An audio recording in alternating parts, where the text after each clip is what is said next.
be that it does need voters. That's the only thing. They're going to pay you and make you something.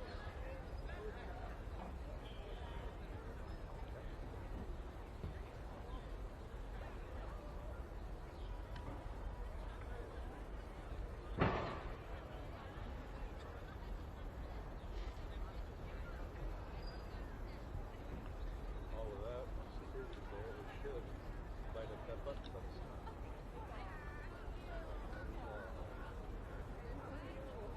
Add post details. What's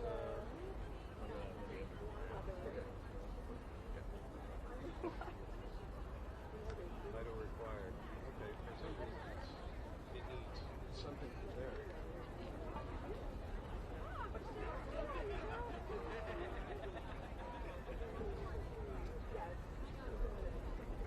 I know.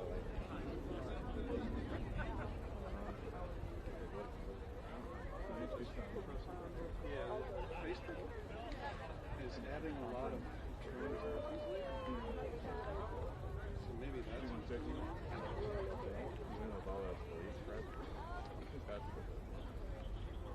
That's kind of like 5. You didn't cover that yesterday. Some of the photos of them like walking down Embassy.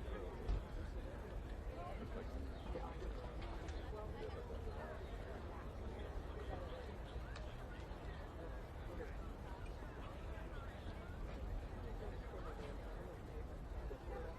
No. this is not starting yet. I don't know about I have to go drop my stuff. Where you put it? In the well? Or just drop it in the corner of the room somewhere. Oh, great. Yeah. Thank you so much. It requires. I know, I'm going to have to get it. I didn't think it needed it. I'm supposed to go do the Facebook still have another very big. and then I have to get over to Lately.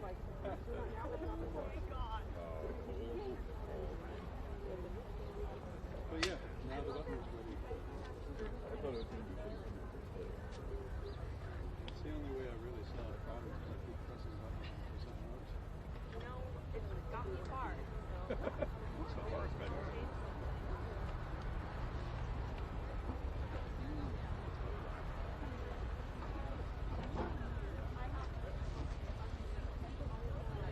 So yeah, we're good to go. Great. I'd like to sit. Photo.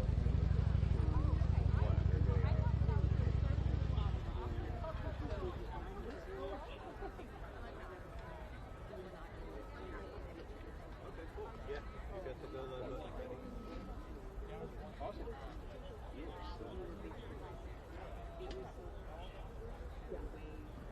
Now you can focus on photos.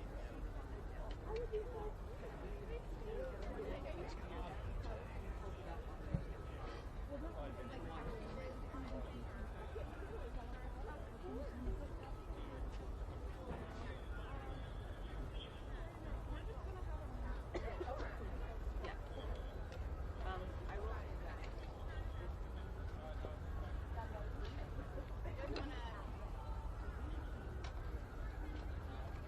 That forward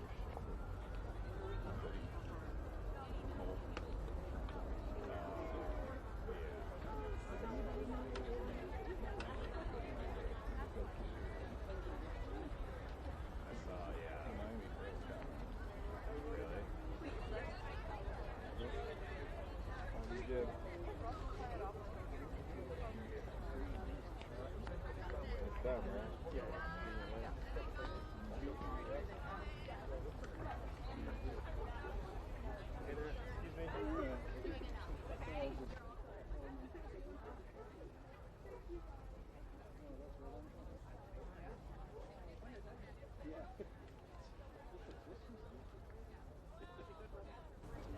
Yeah, exactly.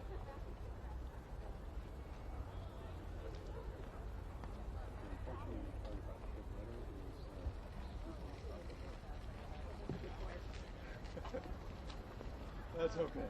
the survivors have a hard out. We're really close. We're here for the duration, don't worry. Especially yeah.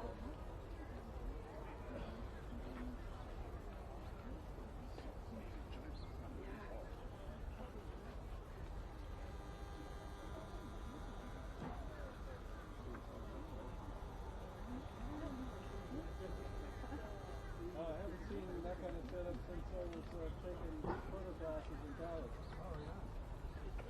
That's the best way to go. Well, obviously not.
Yeah.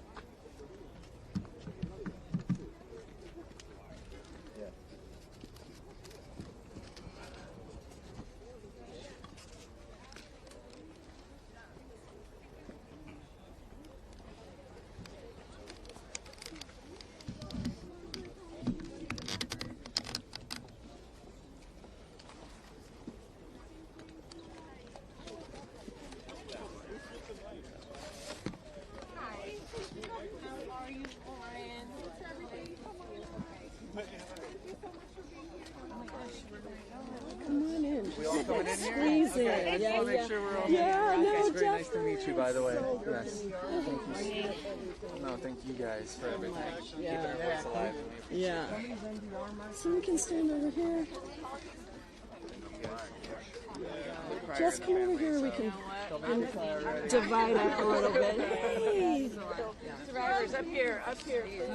Please. Thank you. Whoa.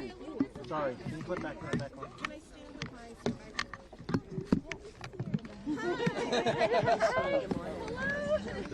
Good morning.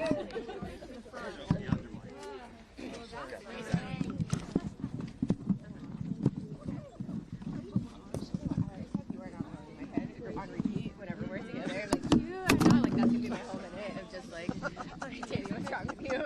Put it back in the bottle, like, right? That and I am every woman, like just every morning, like, Okay. every time.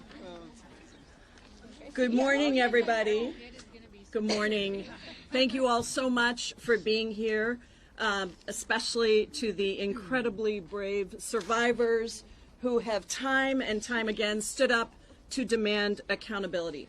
I want to thank each and every one of you for your courage, for your tenacity, and for your determination to get us the truth. I also want to thank Lauren and everyone at World Without Exploitation who are working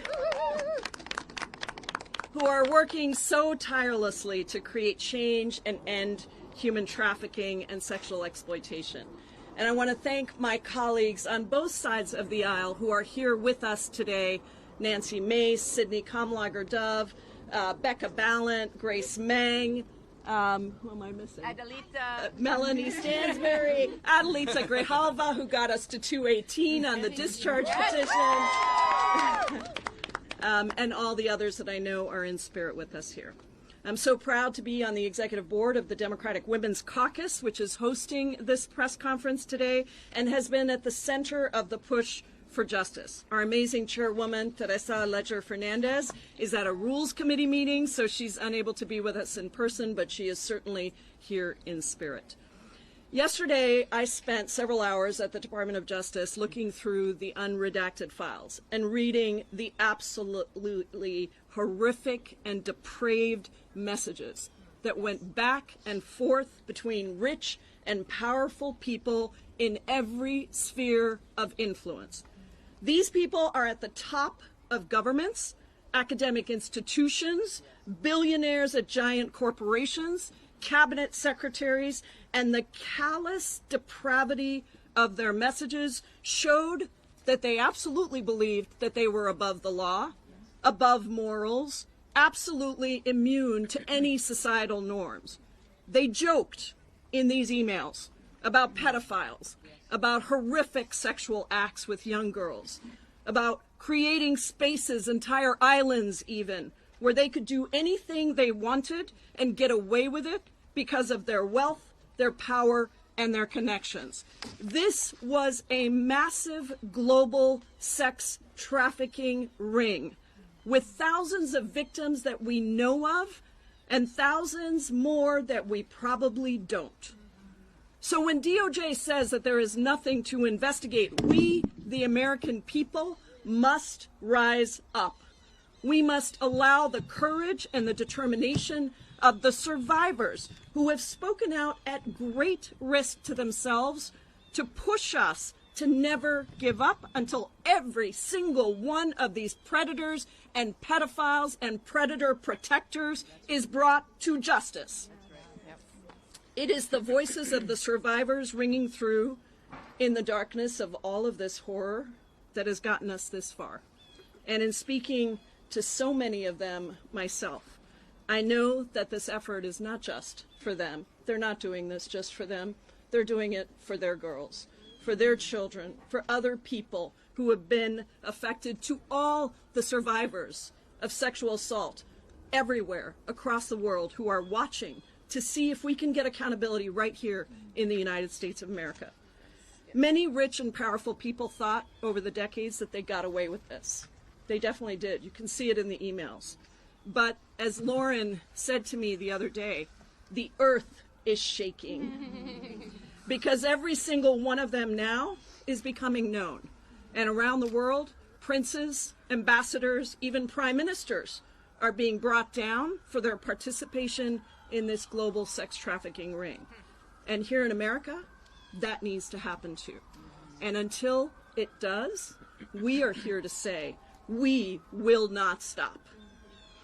To every survivor who has fought so hard, who has shared painful details, who has been re-traumatized by the continued disrespect, dismissal, and exposure of their own personal details, we won't stop until you have justice and accountability.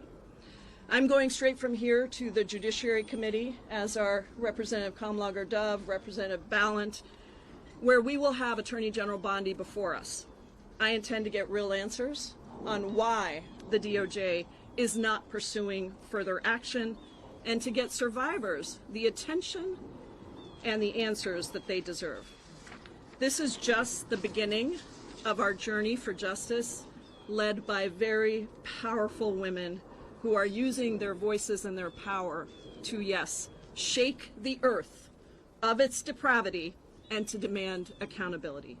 So thank you for all of it, for inspiring us day after day, year after year, and never backing down. We love you, we appreciate you, and we've got you. It's now my honor to pass it over to Representative Sidney Kamlager-Dove, my colleague on the Judiciary Committee. Thank you. Thank you, Congresswoman Jayapal. I also want to recognize Congressman James Walkinshaw and Congressman Jamie Raskin, who have also joined us for this press conference. My name is Congresswoman Sidney Kamlager-Dove. I represent Los Angeles, and I want to thank the Democratic Women's Caucus for hosting this press conference and for always centering survivors when talking about the Epstein files. You know, the entire weight of Donald Trump's government is being used against the survivors of Jeffrey Epstein and his co-conspirators' abuse. The fact that these survivors have not only come forward but continue to speak out and relive the worst day of their lives every single day is courage. And it's a kind of courage this administration does not have. 80% of sexual assaults go unreported because time and time again our broken justice system protects abusers instead of survivors. When the President and the Attorney General repeatedly shield pedophiles, rapists, traffickers from accountability, they send a chilling message to survivors everywhere and discourage others from coming forward. Let me be clear. We need this administration to care about child sexual assault instead of protecting pedophiles and predators. At 10 a.m., Attorney General Pam Bondi will be testifying in House Judiciary Committee. And we are all going to get in her face and grill her about the reckless and sloppy release of these files. One survivor found her name, her birthday, her address, and phone number, and workplace, all exposed in the files. That puts her at serious risk. And it is a chilling effect for every other survivor. Now it is my honor and privilege to turn it over to a brave and courageous woman, Teresa Helm.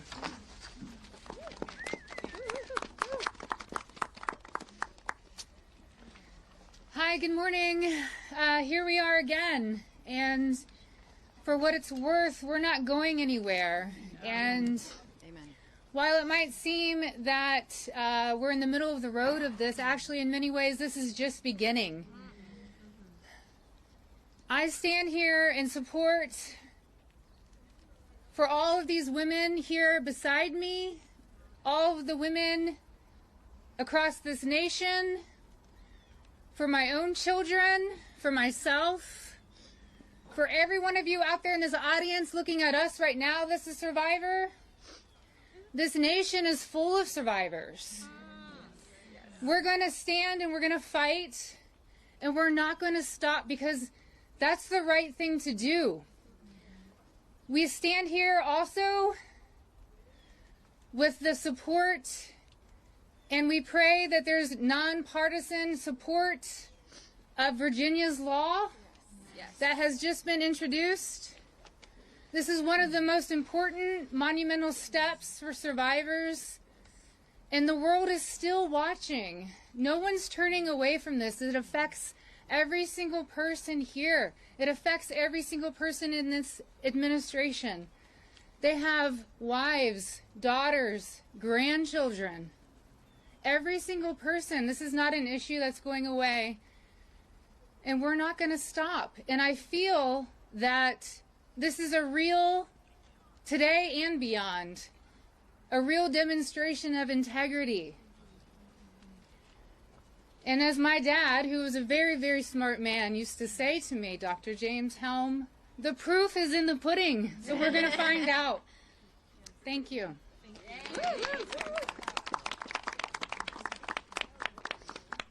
First, I want to recognize Representative Nancy Mace standing with us today because, as we have always said, this is a nonpartisan issue. What we know in the sexual violence arena is that there are more sexual abuse, sexual assault, and trafficking victims in the country, in the world, than any other tragedy. And consistently, those victims and survivors are told one of two things: shut up or move on. And as I understand it, when we spent time in Republican Judiciary Committee members' offices, they were very compassionate, passionate, caring about this issue. They support us. They want transparency. They want justice. And what we've heard is that they've been told to shut up today and not do the hard thing of asking questions about the egregious job done by the Department of Justice and the drop of files. And we've heard that the American people have been told to move on. So I'd like to present three options to Republican House Judiciary Committee members. They can either do the bravest thing they have ever done in their career, and they can ask the hard questions. They can do a second thing, which is a really hard thing to do: to refuse to be complicit and resign. Just say, I am making a statement and I'm going to resign from being part of this administration. And they can do a third thing.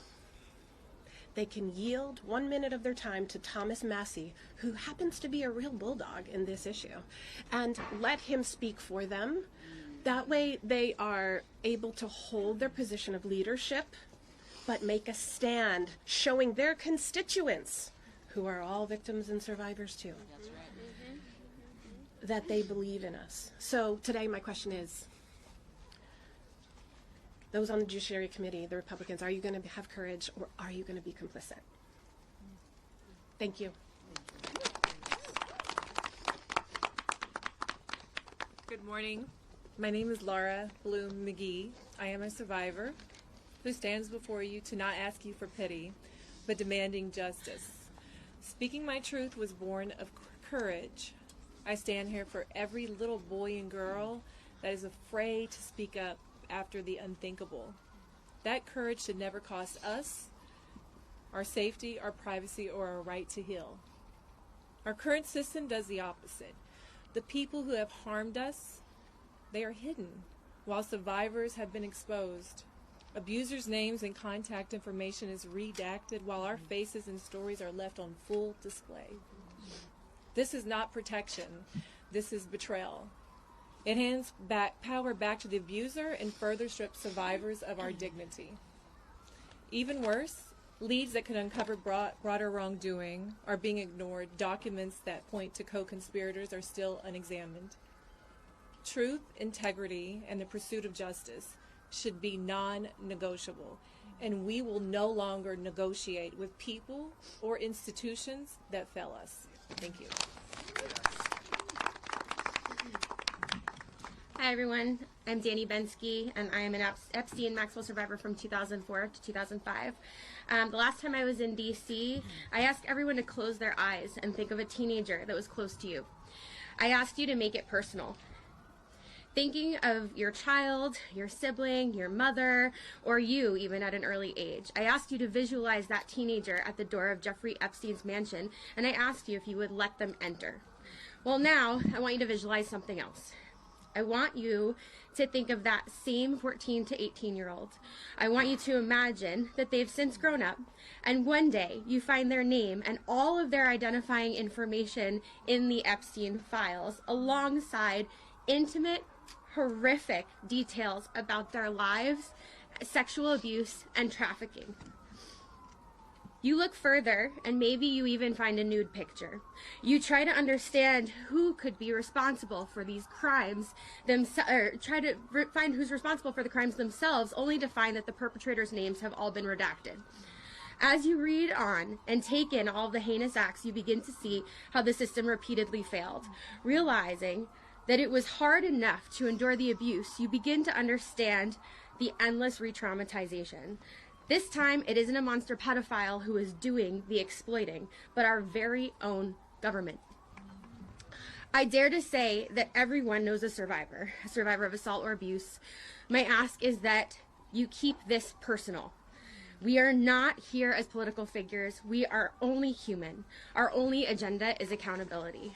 We owe it to our former selves, we owe it to the next generation, and we also owe it to those of the past. We need to believe women who bravely stepped forward like Maria Farmer did in 1996. We need to pass Virginia's law to eliminate the statute of limitations. We need survivors to be taken seriously. There should never be a time limit on justice, and the DOJ needs to do its job. Give us the rest of the files and start the investigations. Start the investigations on the things that are in the files right now.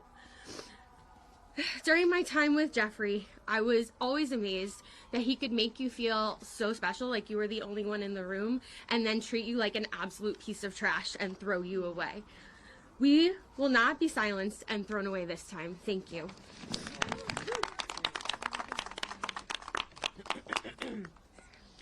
Hello, my name is Liz Stein. I met Ghislaine Maxwell and Jeffrey Epstein in 1994 when I was a senior in college.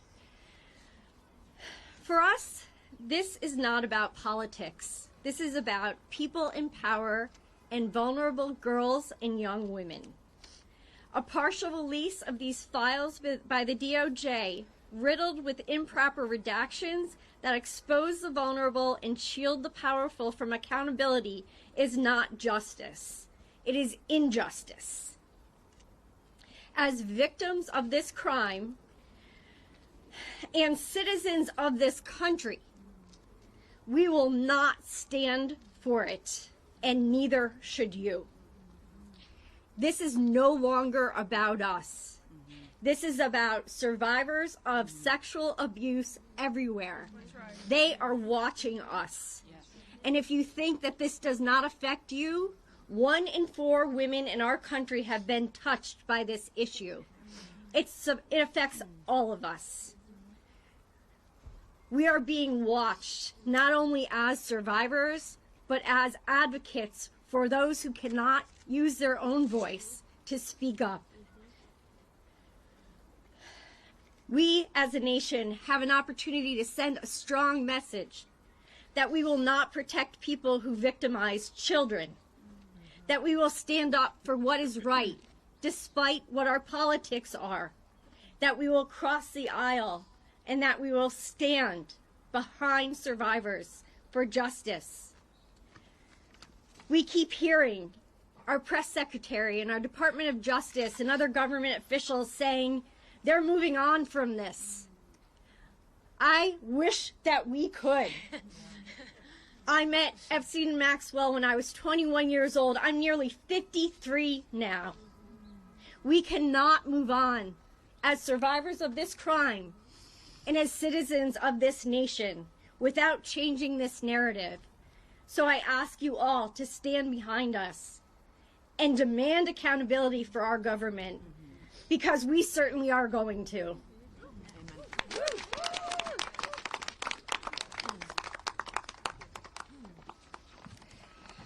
Hello everyone, and good morning. We are here today asking for basic safety, dignity, respect for survivors and Americans. In recent releases, survivors' names were not properly redacted. The failure has put people in danger, personal information has been exposed, information that can lead to harassment, threats, and retaliation. Some of those impacted are Jane Does who have never broken their silence, who have never chose to be public, and who deserve protection, not exposure. We are still asking a question the public deserves answered. How is the Department of Justice able to carefully redact the names of powerful men, yet fail to protect survivors? We stand here today, united and strong, and we are asking for something simple. Treat us like human beings. We have families, we have lives, we did not cause these crimes, and we should not be the ones paying for the price again. And if more documents are released, we are demanding that the DOJ take the time to do this the right way, fully and respectfully redact survivors' identities and any identity details connected to them. We also need to address the allegations contained in these materials. Every credible allegation must be taken seriously and investigated thoroughly, no matter who the person is, how wealthy they are, or how connected they are. We understand that these are allegations and due process matters, but survivors are human beings who shared something horrific. They deserve to be heard, and they deserve a real investigation, not dismissal, delay, or silence. So everyone watching, stand with survivors, demand accountability, demand transparency, demand investigations that do not protect the powerful while exposing the vulnerable. And those who were involved, those who know what happened, those who enabled it, those who stayed silent, do the right thing. Answer the questions, cooperate, because the survivors are done carrying the burden alone. Moving forward, we, and when I say we, I mean the whole world, expect true transparency and justice for those who have not yet received it. I want to emphasize that after Congress reviewed the unredacted files yesterday and discovered that more powerful individuals were involved, I'm left wondering, why haven't we started an investigation this yet? Other countries have taken action, so why is the United States lagging behind, especially in a nation that prides itself on justice? This is what we believe in, this is what we demand. So the real question here is, when will the Department of Justice start investigation, not only the allegations, but to the powerful men that are running free? Thank you, everyone. Good morning, everybody. We are here today as survivors and as the families of survivors of Jeffrey Epstein and Ghislaine Maxwell. We are here as the family of Virginia Roberts Giuffre.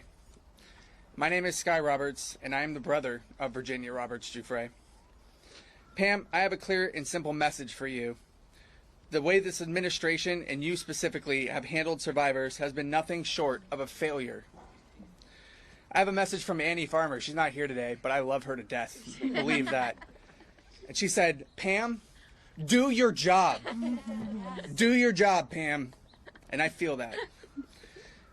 There are serious questions that demand answers. Why are the perpetrators' names being redacted while survivors' names are left unredacted? We are done with excuses. We are done with delays. No more lies. No more deflection. We want answers, and we want accountability. Virginia was not a headline. She was a daughter, a sister, a mother, and a human being. She carried what was done to her for years and still chose to fight, not just for herself, but for others who were afraid or silenced. And we need to say this plainly. The handling of the Jeffrey Epstein case has been mismanaged again and again across administrations, across agencies, and across years. That failure is not abstract. It has caused real, lasting damage to survivors, and that is not up for debate. We are here to see whether our representatives will stand with survivors, not with excuses, not with delay, not with political convenience. We are here to see whether you will ask the hard questions that have been avoided for far too long. And with that, I'm going to turn it over to Amanda. To Ms. Bondi, we are deeply disappointed by the way you and your leadership in this department have treated survivors. And today, while you're being questioned We ask you to look in the eyes of every single one of us and remember Virginia Roberts-Giuffre, who paid the ultimate sacrifice for the trauma that she had endured. We ask you to remember the lives that we have lost during this process. Accountability means real answers, not evasion. It means transparency, not more hiding. And we ask Congress that if Pam Bondi has been found where you have misled or gave false testimony, you must be held to the same standard as everyone else. No title, no power, no connections should change that. And to the American people, take heed. Be mindful of any government or any powerful people who try to tell us that what we lived through is not real, that what happened to us didn't happen, who ask us to doubt what our ears can hear and what our eyes can plainly see. That is how abuse is protected, and that is how it thrives. We are here because survivors have had their lives defined by what powerful people did to them behind closed doors, while institutions have continuously looked away. Today, Congress has a chance to prove that this country is still not looking away. We are not here for theater, and we are not here for talking points. We are here for truth. We are here for justice. We are here for accountability for Virginia and every survivor.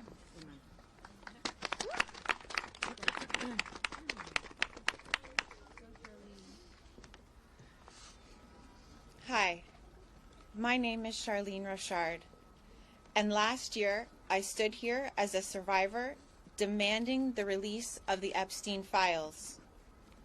Today, I stand here again as a citizen demanding accountability now that Congress is questioning Pam Bondi of the Department of Justice about the handling of the Epstein Files Transparency Act. Let me be clear. Survivors are furious. We watched the Justice Department botch redactions so badly that victims' images were exposed while predators' identities were kept hidden and protected. That does not feel like an accident or a clerical error. It feels like betrayal. The people who were supposed to protect us instead shielded abusers and re-traumatized survivors, and we're expected to accept that as standard procedure? We do not. Pam Bondi claimed she was defending the independence and integrity of the Justice Department, but survivors have every right to ask, where was all that integrity when survivors were exposed? Where was that independence when victims were silenced? Where was all that commitment to justice when the truth was buried to protect reputations? These are not partisan attacks. These are demands for basic human morality and accountability. When officials are accused of weaponizing the Justice Department, we know exactly what that means because we've lived through the consequences. This inquiry confirms what survivors have known for decades. The Justice Department has been influenced and manipulated in ways that harmed us.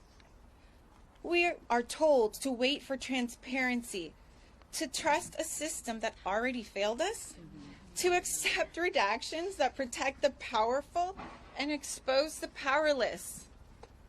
But our trauma wasn't delayed. Our pain was not postponed. And our trust has been shattered. So I will say what many survivors feel. Pam Bondi and the Justice Department failed us repeatedly across administrations, across political lines, across decades, and the people who had the authority to intervene chose silence, secrecy, and self-preservation and called it justice. I'm here to make sure no one in the Justice Department, no matter their title, rewrites history or escapes accountability. And so today, I'm asking survivors, allies, lawmakers, and citizens to refuse silence, demand oversight, demand transparency, demand a Justice Department that protects the vulnerable instead of the powerful. Stand with us, speak with us, and do not look away. Accountability will not come unless we insist on it together. Thank you. Thank you so much. Please welcome Representative Nancy Mace. Hold on one second. I just want to let members of the media know that because the judiciary hearing is starting soon, some of the survivors are going to go take their seat right now. But we are going to continue this press conference because we have a few more important statements to make. And Representative We're going to go to Representative Nancy Mace. All right, thank you.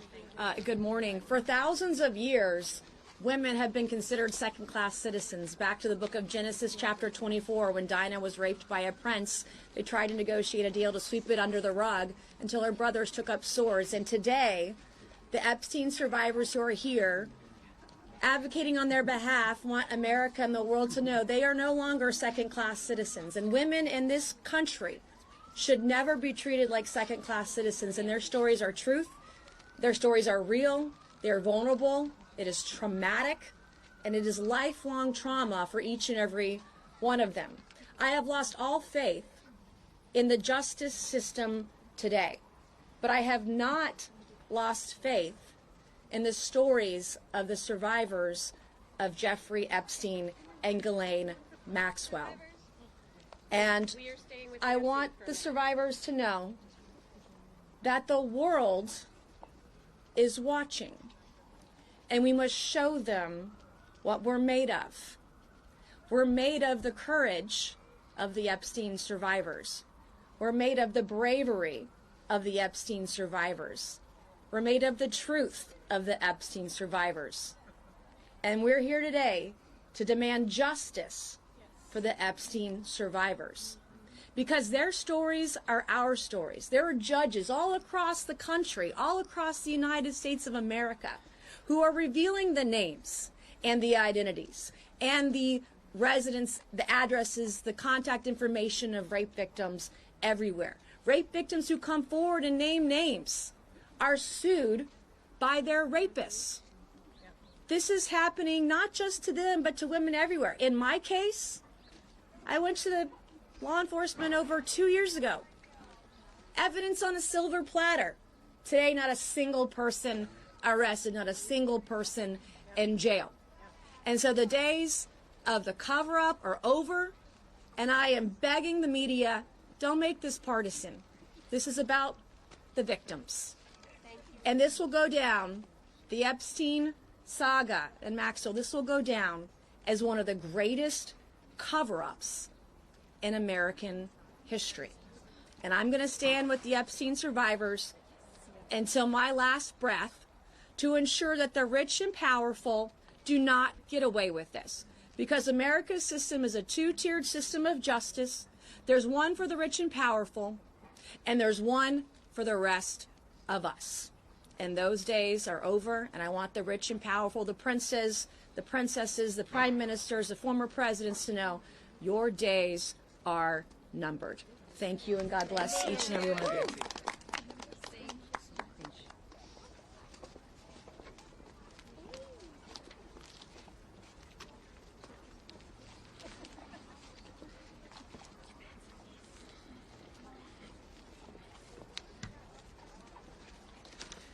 So I just want to acknowledge that who were just before us are grown women.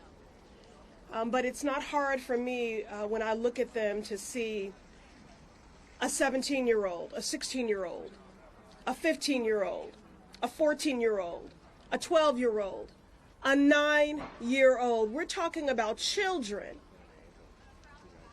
who were groomed, preyed upon, exploited, raped, trafficked, dreams permanently deferred, bodies violated, and spirits permanently bruised. In Virginia's book, Nobody's Girl, it's titled that because she felt she belonged to no one, that no one cared. These survivors have been used, abused, and discarded. Jeffrey Epstein can rot in hell, and Ghislaine Maxwell can follow suit, and all of those co-conspirators and accomplices deserve to be named and shamed. Because as Virginia once said, if we don't know who they are, the monsters are still out there harming people. So I thank you for being here today. This is a season of call a thing a thing. So I have to be direct. Survivors gathered here today, I'm so grateful for their courage and leadership, and equally devastated and furious about what they have endured. You were failed by so many powerful people that could have protected your childhood. You were failed by a government that ignored your cries for decades. Truly an institutional betrayal. We're fighting with every bone in our bodies for you. The files that have been released have further detailed a vivid picture of depraved behavior and dehumanization, violent violations, hurt and harm. No person, no child should ever endure. It is an abuse and harm that changes you on a cellular level for the rest of your life. It is a lifetime sentence. And together we are fighting for every survivor carrying visible and invisible scars, burdened by shame. Let me be clear, the shame is not yours to carry. Shame on the people that abused you. Shame on the government that failed you. The shame is not yours to carry. And we must meet your courage with real action. And again, although I know our survivors have left to take their seats at the judiciary hearing, I'm speaking to all the Epstein survivors, but to all survivors for whom the Epstein survivors are a proxy for.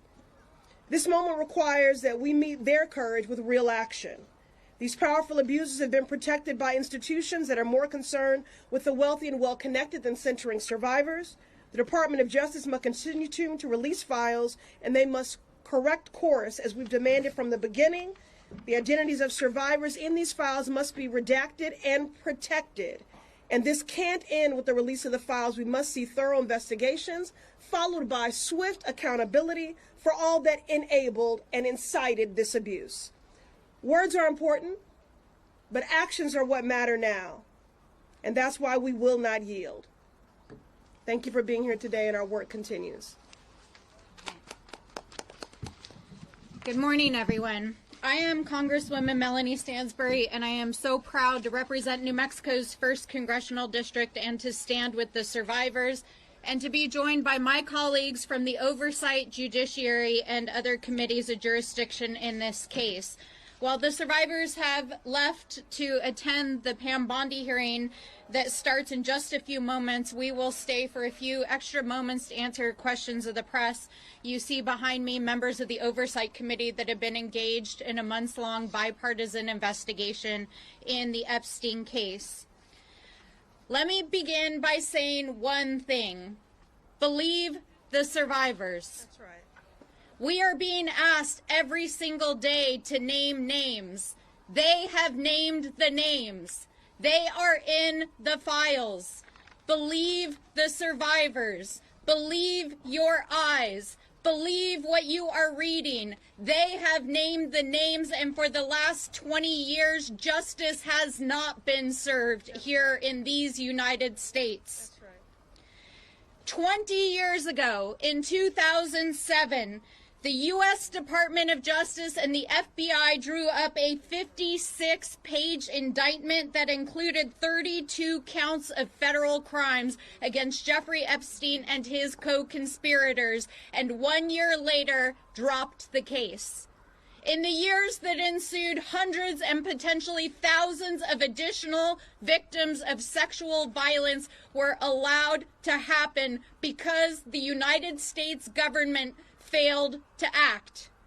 Today, that same injustice is continuing right now here in the halls of Congress, the halls of the Department of Justice, and yes, in the halls of the White House. Late last night, I posted an FBI file that names names.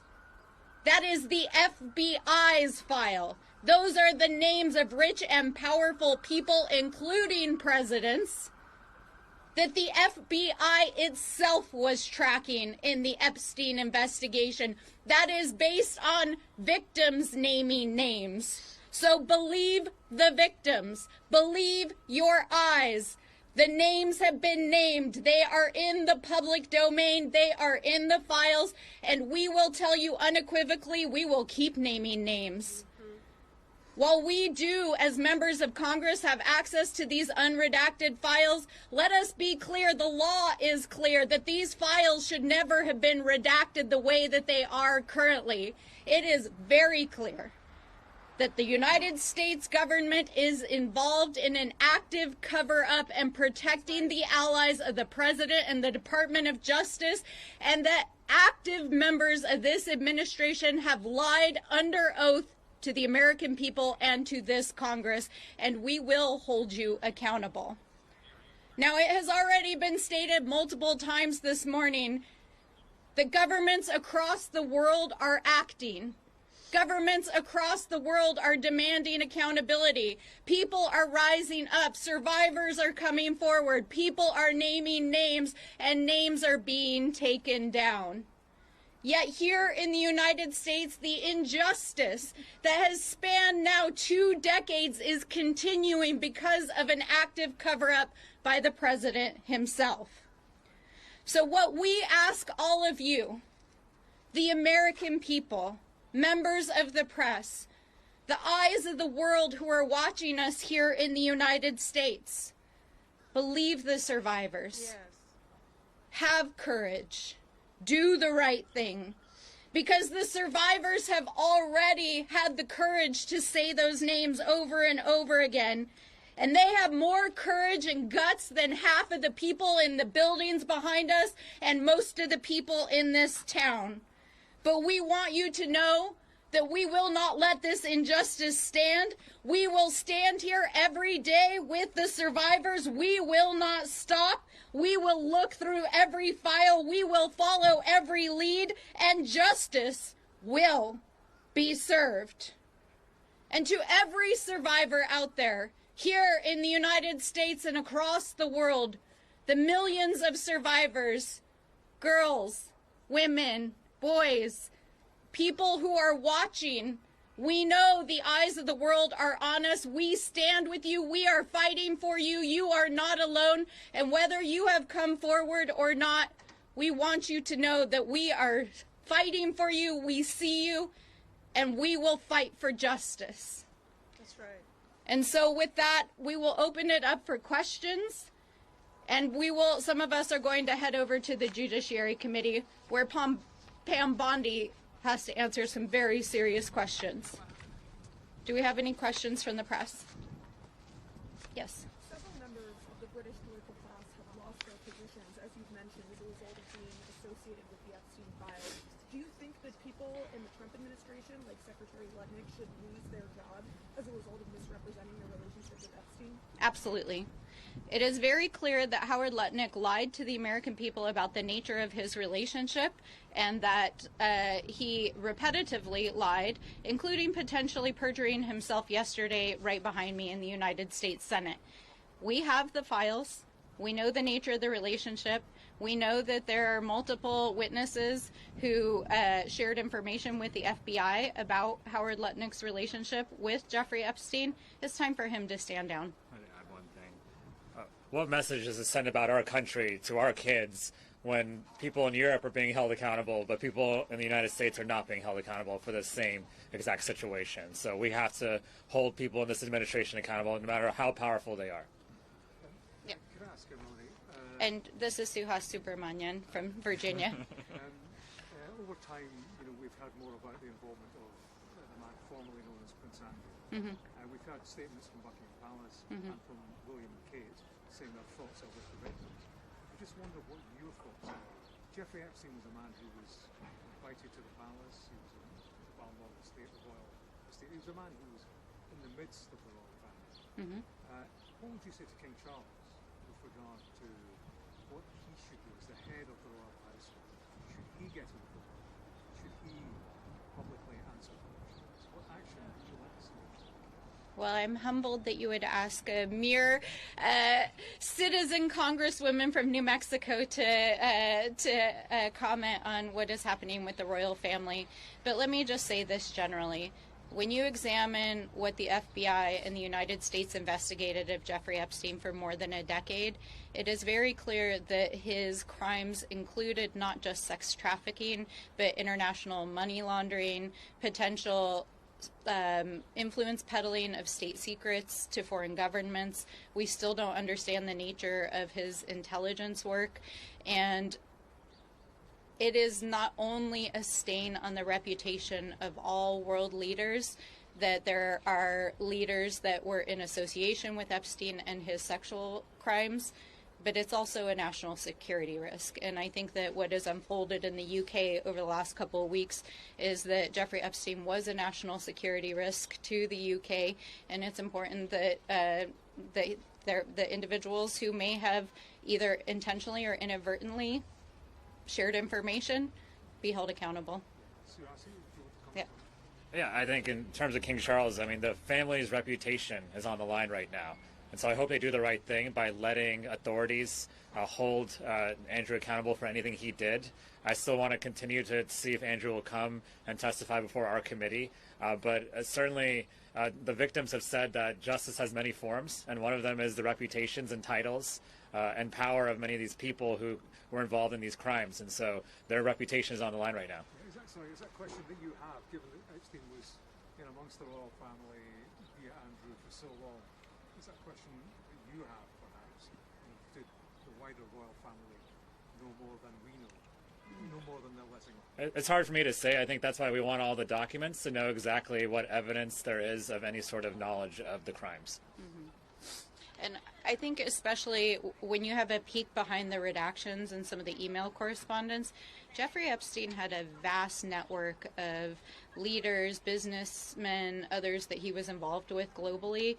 And it's not necessarily indicative that he was doing work for governments or that others in the government were involved, but it's clear that his influence peddling and his business scheme involved maintaining those kinds of relationships. So I think at this point it's unclear that there's any evidence that points to broader participation outside of the individuals who've so far been named.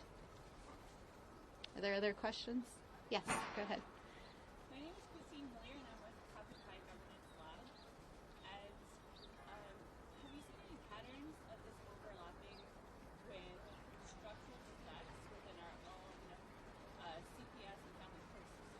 Oh, absolutely.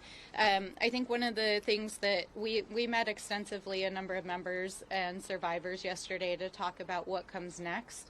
And I want to make clear that both the members of Congress who are supporting the survivors and the survivors see this not as just a moment of accountability in this case, but about changing the culture and trajectory of violence against women and sexual violence here in the United States and around the world.